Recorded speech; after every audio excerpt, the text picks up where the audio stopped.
magazines about Japan written in English. I got these when I was at the Japanese embassy in the Netherlands for some immigration passport matters.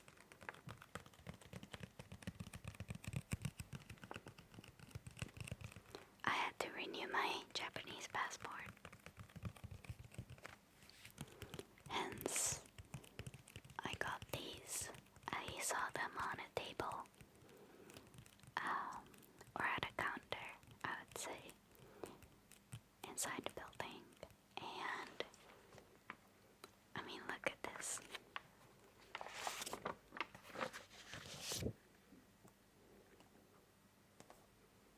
So pretty. Japanese gardens.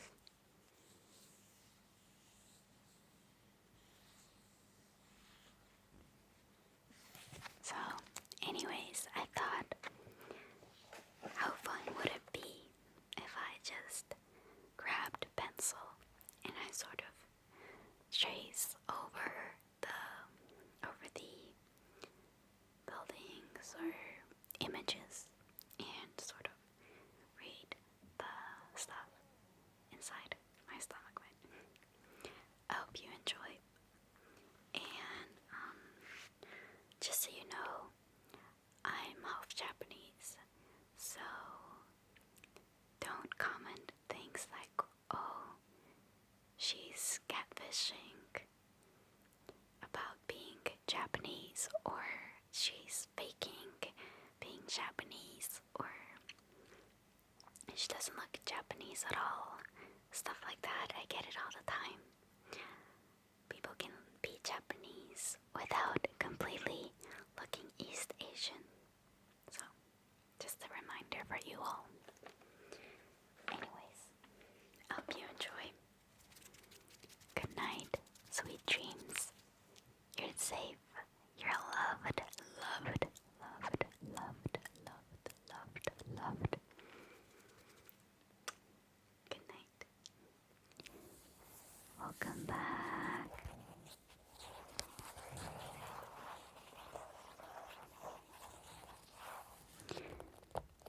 These are the little books that we'll be reading today. As you can see, they're about Japan, and I picked these books up when I was at the Japanese embassy.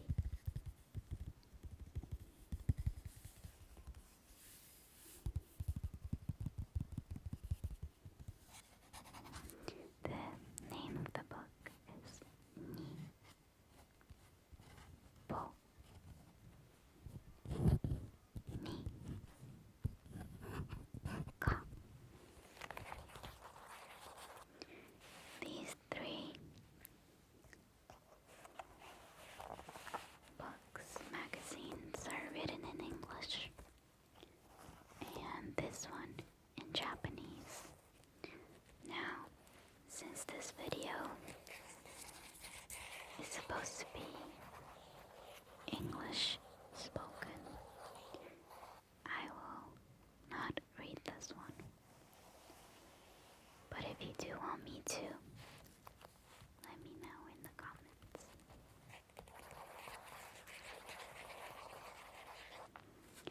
Which one do you want to read first? This one is about ropes and cultural significance it has on Japan. Ropes and how to tie knots have a very cultural and religious importance. The ties binding the heart of the heart of Japan. You know, besides the fact that I'm Japanese, I'm also Dutch.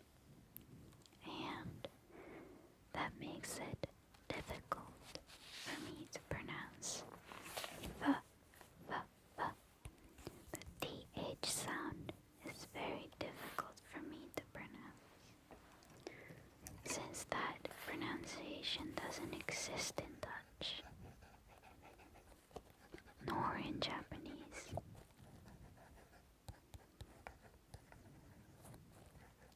So I always end up saying do, do, do, do. Very, very Dutch. I'm trying to get better at it though. Oh, there I go again. Do. Trying to get better at it. Do. This one is about Japanese gardens. I love Japanese gardens.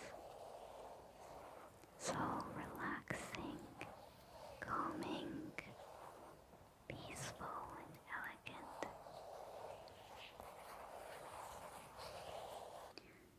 And this one, I'm not so sure, but it says the colors of Japan resonating with the soul.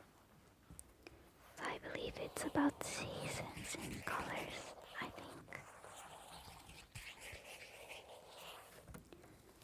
Let's try the Japanese garden one first.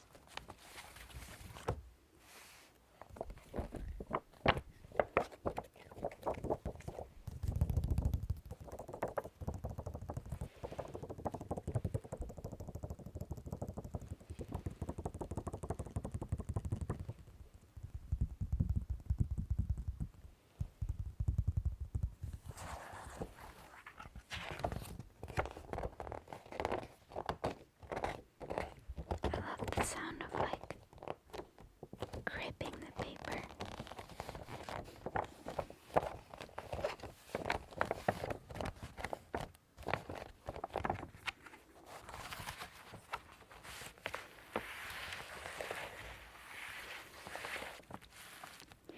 Japanese gardens attracting people as seasons change. Modeling after nature. Why not look into the fascinating world of Japanese gardens?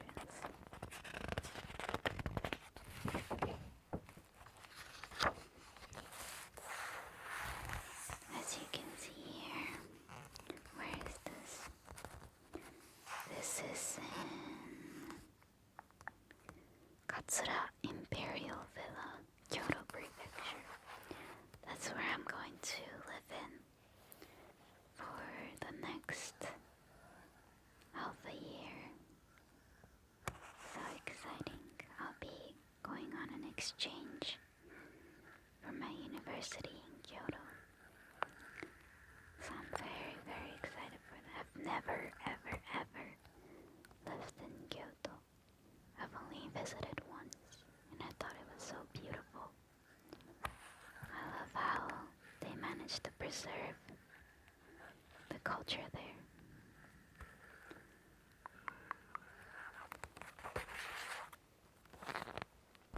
Very traditional.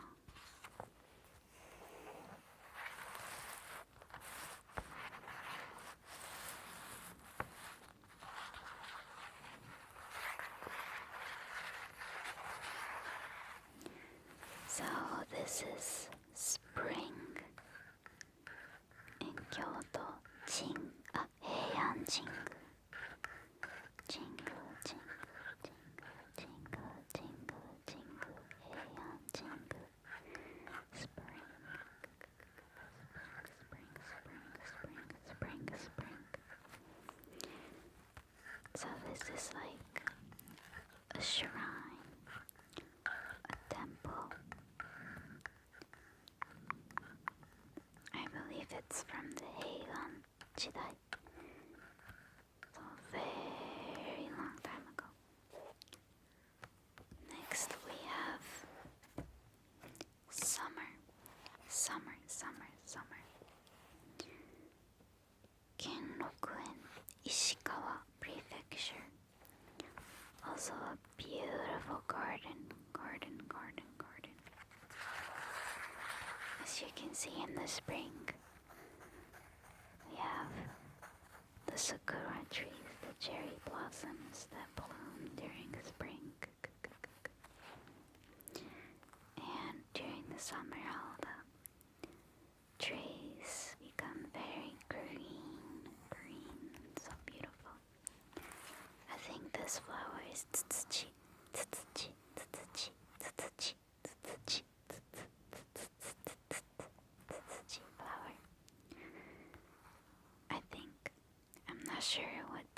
names in English. I remember when I went to school, there were those tsutsuji flowers on the side of the road, and I would just pluck a couple of them and nibble, nibble, nibble on the syrup, the flower syrup, as a candy. Here we see autumn. What does it say? Koishikawa Korakuen in Tokyo. Tokyo, Tokyo, Tokyo, Tokyo.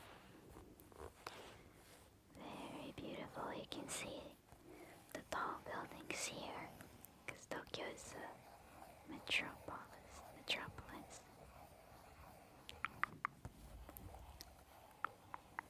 And with the red trees from autumn.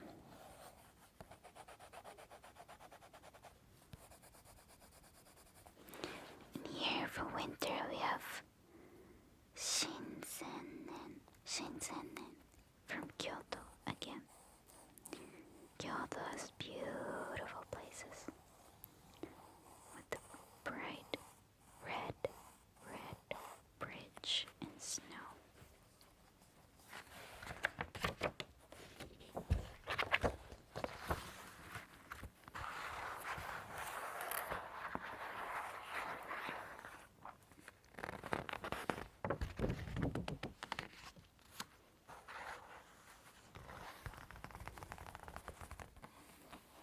Here it is saying that Japanese gardens have changed in style over time.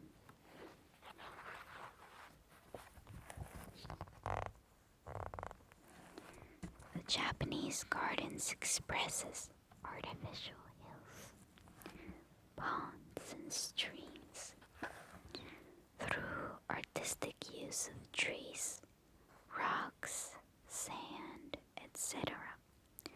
In contrast to the geometrically arranged trees and rocks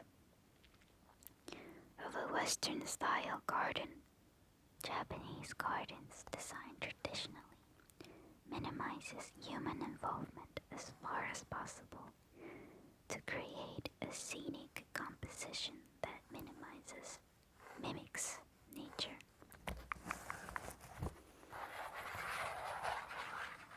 So the point of a Japanese garden is to have an artificial garden that seems like it's not artificial at all.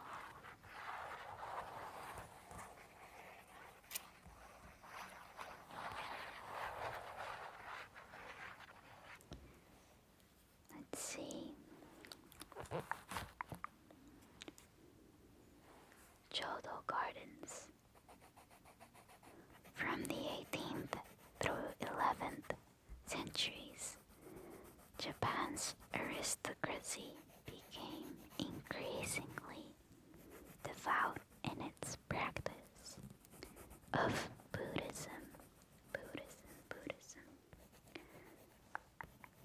As the belief spread that the true teaching of Buddhism might disappear, in due course the gardens came to be modeled on images of Jodo, Pure Land, as described in sculpture and religious tracts.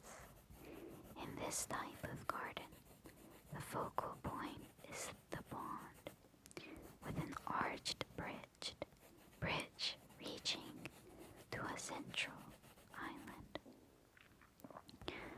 Motsuji Temple Garden in Iwate Prefecture and Shiramitsu Amidado in Fukushima Prefecture still demonstrate the atmosphere of Jodo Gardens.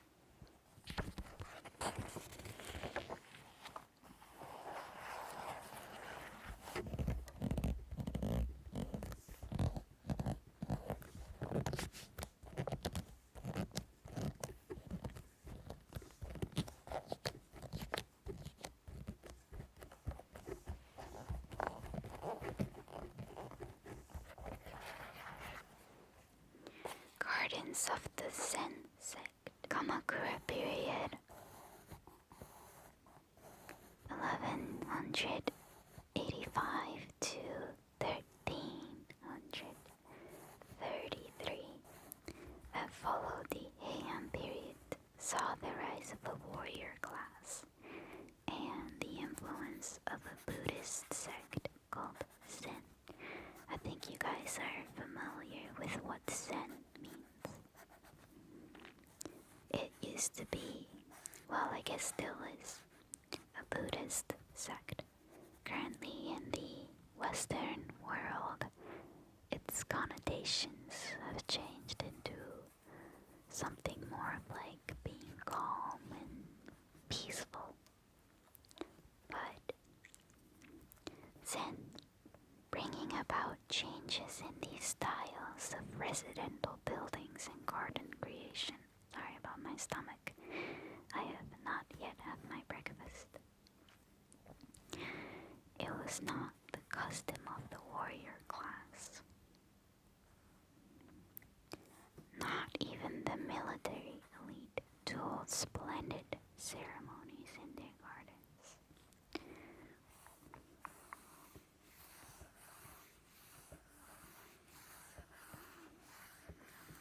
Let's see. Let's read about the tea gardens. Garden imbued with tranquil spirituality was developed in conjunction with the tea culture that was perfected by Sen Norikyu, a master of tea ceremony. It was through the tea garden which avoided artificial tea and was created so as to retain a highly natural appearance.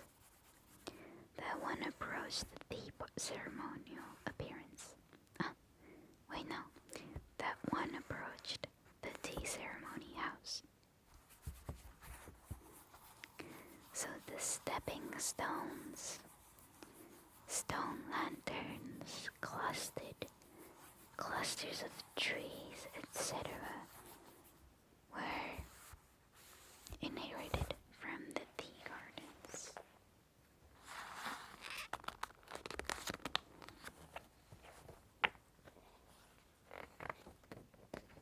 Let's read here.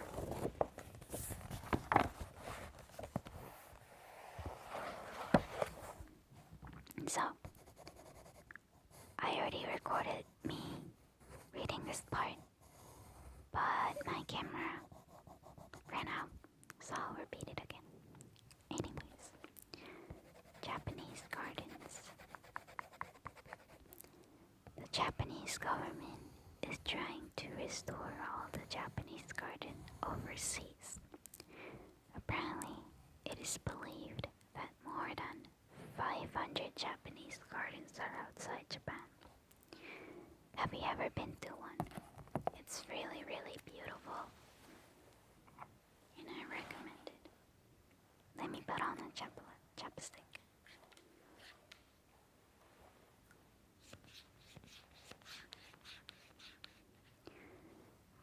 There's one in the Netherlands, located inside the Siebold Museum.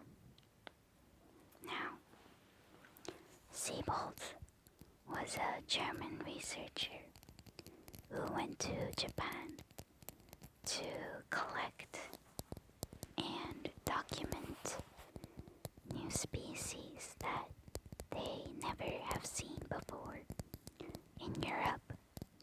I believe he was also a doctor. And so he has a museum in the Netherlands. He really, really liked Japan. He also tried to steal the Japanese map, which was illegal at that time. It was very dangerous for a foreigner to get their hands on a Japanese map, since they can plan their attack on Japan without the Japanese soldiers knowing. Japan was a closed country back then, and no one except people that were given permission to were allowed to enter Japan. Sounds a little familiar, doesn't it?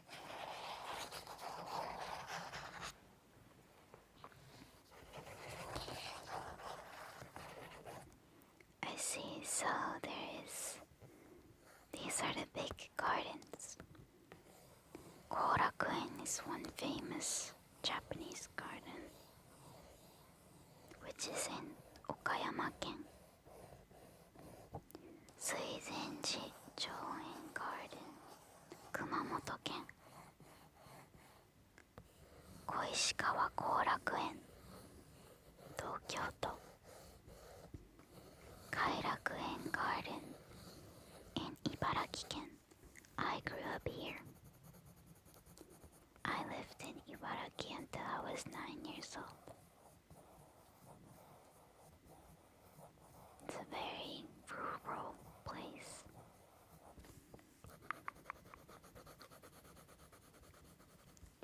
Once Japanese Three Great Gardens is located in Ibaraki. There are some 3,000 plum trees of 100 varieties planted in the garden. Must be very beautiful. One in Fukushima-ken, Shiramizu Amidado. Motsuji Temple Garden in Iwate. Ritsurin Garden in Kagawa-ken. And Kenro-kuen in Ishikawa-ken.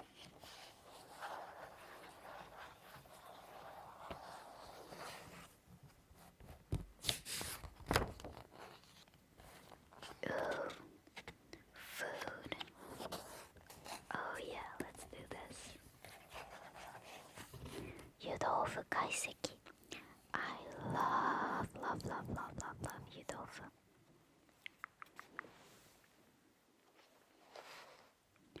Do you know what Yudofu is? Have you ever had it? It's really good. Tofu is made of soy milk, which is the squeezed juice of soybeans, curdled with nigari, a coagulating agent. The Japanese love the rich and refreshing soybean fragrance and the smooth texture of the curd. Tofu is also attracting attention these days as a healthy food because it is packed with nutrients such as protein, vitamins, and minerals. Yudofu is a pot dish in which tofu is warmed in hot water with kelp. You eat it with a soy sauce-based dipping sauce and a sprinkling of condiments. Since it is a simple dish, you can fully enjoy the taste of tofu. It is a very natural and gentle flavor. There are various dipping sauce and condiment preferences depending on the region and the particular restaurant. Some use ponzu. I think ponzu is getting more popular in the US nowadays. It's a soy sauce blended with citrus juice. Some use green onions, bonito flakes, grated daikon radish. It originated as a vegetarian dish for Zen monks in training according to Buddhist precepts. Buddhist monks eat vegetarian food since they believe that all lives should be respected. Monk. In places such as Zen temples around the nuns' Zenji Zen Temple in Kyoto. There are still numerous restaurants where you can enjoy yudofu while viewing the gardens. Grilled tofu, tofu in steam water. This is fried pumpkin, like a pumpkin tempura. I think these are pickles, umeboshi, pickled daikon, and pickled cucumber, lime, tofu. This is ikura. I think, what's it in English? Ikura. Like a cod roe, I think. And this is fish maguro, I think. Wasabi. Not sure what this is. This is also pickles, I think. Or maybe it's not. I think it's steamed. Mushroom. Shrimp. Kamaboko, I think. Nasu. Kamaboko is a fish cake. Nasu is aubergine. Since Kyoto is blessed with high quality water, residents have long enjoyed tofu cuisine in harmony with the locally developed Buddhist culture. Unlike Edo, which is a former name of Tokyo, where a variety of seafood was available as the protein source, Kyoto is surrounded by mountains. That may be the other reason why tofu has always been treasured in Kyoto. Eating meat, wasn't a very common thing to do back then. People were very likely to use vegetable, plant proteins, resources.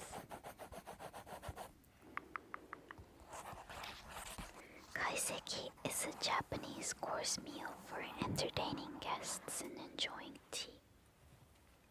What I would do to get my hands on one of these.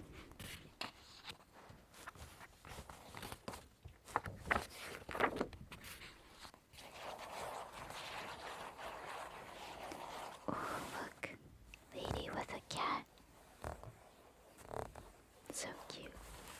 I love how in all sorts of historical art, cats are always depicted somewhere next to humans. It's starting to rain and it is getting dark, so I will light up a candle. I know that there will be people commenting that this position of candles next to paper is dangerous, but don't worry, I'll keep an eye on it.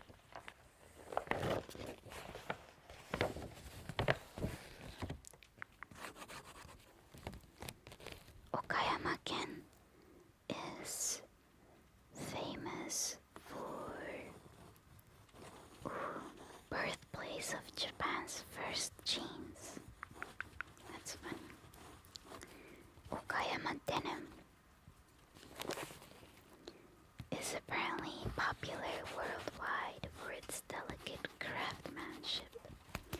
In terms of food, Okayama's specialty, kibidango, millet rice dumpling, are good, and of course the delicious fruit for which Okayama is particularly well known for. It's extremely sweet and is ranked #1 in Japan in terms of production volume. It's also very expensive.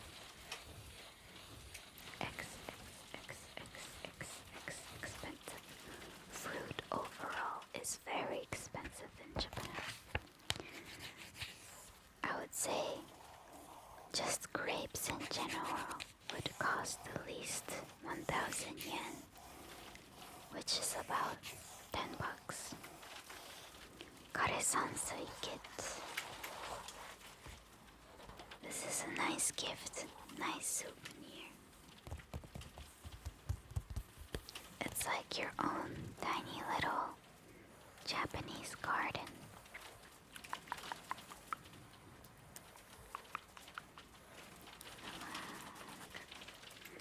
And you can perform mindfulness, I think.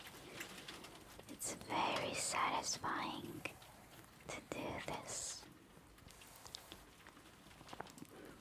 You kind of scrape the sand with this little broom that you have in place, stepping stones.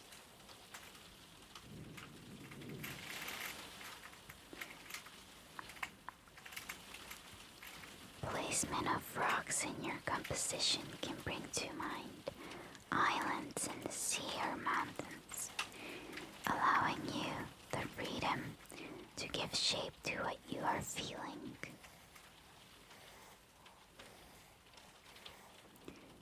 So, these patterns in the sand are expressions of water play, waves, surrounding rocks and curved lines to suggest certain types of water flow, such as that of a river.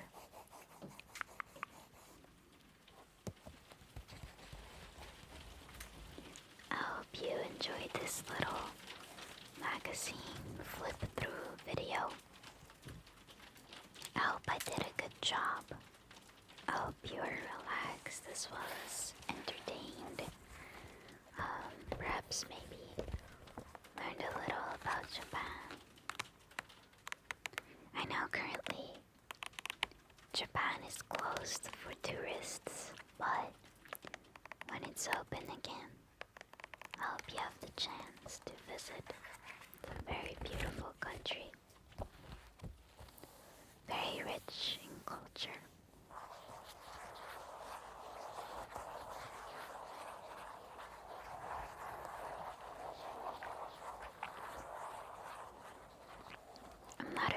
I'm not too big of the modern type of Japanese culture, which is very, very, very metropolitan. But I do definitely enjoy their traditional, historical culture. So pretty. It's something completely different from the Netherlands, where I also grew up in. So I find it fascinating, and I sometimes read